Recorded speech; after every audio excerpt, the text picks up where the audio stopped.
সেটা নিচে নিয়ে এসে একজন ভোট দিচ্ছে, এটা প্রিজাইডিং অফিসারের সঙ্গে আছে, তারাও একটা আলাদা পেপার, কোনো পোলিং এজেন্ট নাই।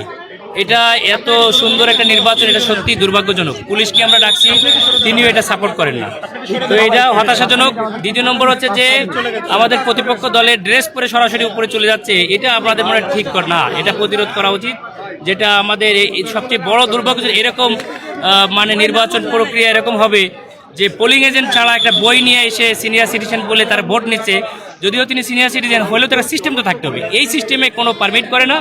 আমার মনে হয় এটা আপনাদের দেখা উচিত এবং এটা আমরা ফর্মালি লিখিত কমপ্লেন দেবো। আলাদাভাবে বই নিয়ে এসে তারা সিল মারছে, এটা সিল মারছে না, 100টা সিল মারছে, এটা কিভাবে এটার কোনো এভিডেন্স নাই, কোনো পোলিং এজেন্ট নাই, কোনো পোলিং এজেন্ট আপনাদের এজেন্ট আছে ভিতরে নাই নাই না না, যে রুমটাই এই নির্বাচনটা আমরা দেখলাম প্রিন্সিপালের রুমে, এটা কোনো বুথ না, কিন্তু সেইখানে একটা ভোট নেওয়া হচ্ছে, তার কাছে পুরো একটা বই মুড়ি, পুরো বইয়ের মুড়ি, বইয়ে সিল মারা হচ্ছে প্রিজাইডিং অফিসার, যেটা আমরা ঢুকে দেখলাম। এটা হচ্ছে দুর্ভাগ্যজনক। এটা অন্যান্য কেন্দ্রে আপনি কি অবস্থা? অন্যান্য কেন্দ্রে তো আমরা দেখছি, সব তো আমরা যেতে পারছি না, কিন্তু এখানে যেটা দেখলাম এটা আমাদের জন্য অত্যন্ত হতাশা এবং দুর্ভাগ্যের।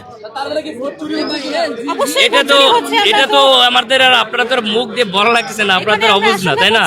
আপনারাও এটা ফাইন্ড আউট, এটা অবশ্যই অভিযোগ করবো, এটা অবশ্যই আমরা অভিযোগ করবো।